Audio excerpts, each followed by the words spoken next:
Hi everyone, my name is Essence and I work for Viacom CBS. I'm so excited to read to all of you today. I volunteer with Link because I've always loved reading and I can't wait to read one of my favorite books to you. This was one of my favorites of all time growing up. Reading's really important to me because I love new stories and it sparks my imagination. Hopefully it does the same for you. So today I will be reading Where the Wild Things Are by Maurice Sendak. He's the author and the illustrator. That means he wrote the story, but he also made all the pictures that you're going to see today. How cool is that? So let's go ahead and jump in. Who's excited? I am. All right, Where the Wild Things Are.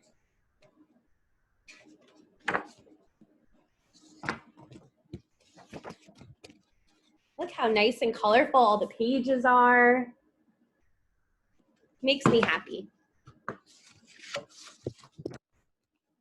Okay, so Where the Wild Things Are, story and pictures by Maurice Sendak.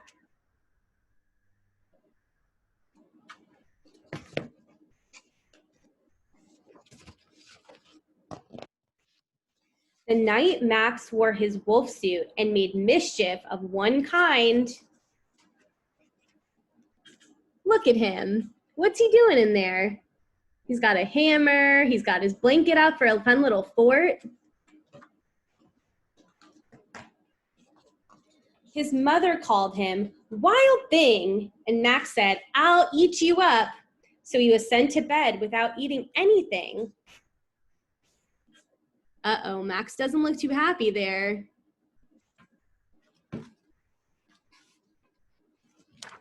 That very night in Max's room, a forest grew. Whoa, look at how cool that is. Would you want a forest in your room? And it grew.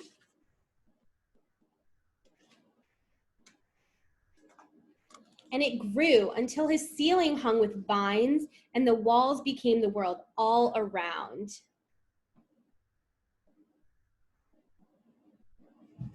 That's pretty cool. And an ocean tumbled by with a private boat for Max, and he sailed off through the night and through the day. Look at Max on his boat.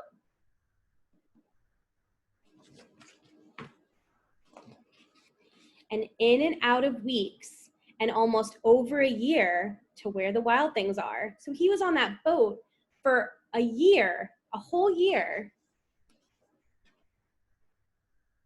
What's that up in front of him in the water? And when he came to the place where the wild things are, they roared their terrible roars and they gnashed their terrible teeth and they rolled their terrible eyes and showed their terrible claws.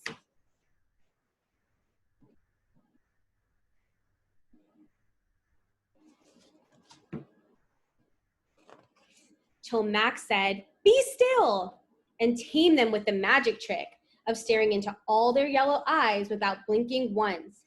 And they were frightened and called him the most wild thing of all.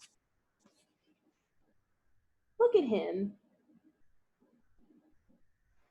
He knows how to tame those crazy, crazy monsters. And they made him king of all wild things. And now, cried Max, let the wild rumpus start.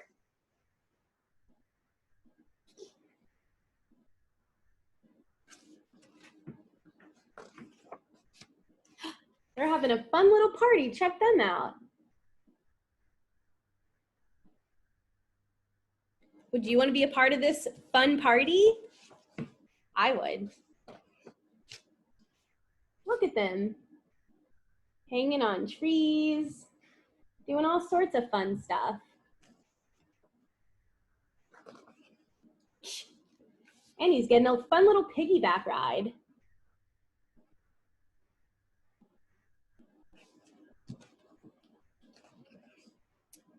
Now stop, Max said, and sent the wild things off to bed without their supper.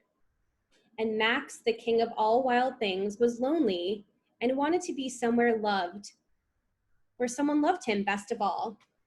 Then all around from far away across the world, he smelled good things to eat. So he gave up being king of where the wild things are. I wonder what he's smelling.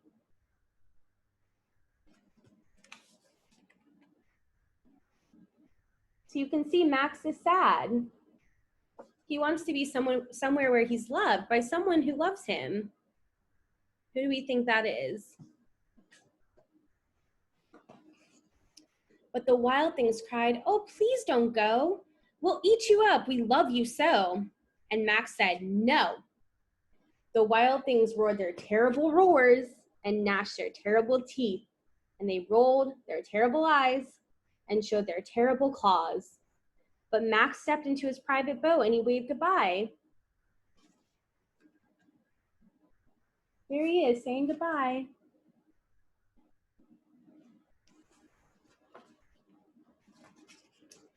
And he sailed back over a year and in and out of weeks and through a day. See, it's nighttime and he's sailing by himself. He's a really brave boy, isn't he?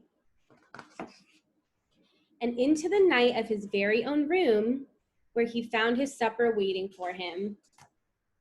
Do you remember at the beginning of the book when his mom said no supper? Look, it's waiting right there for him. He's so happy. And it was still hot.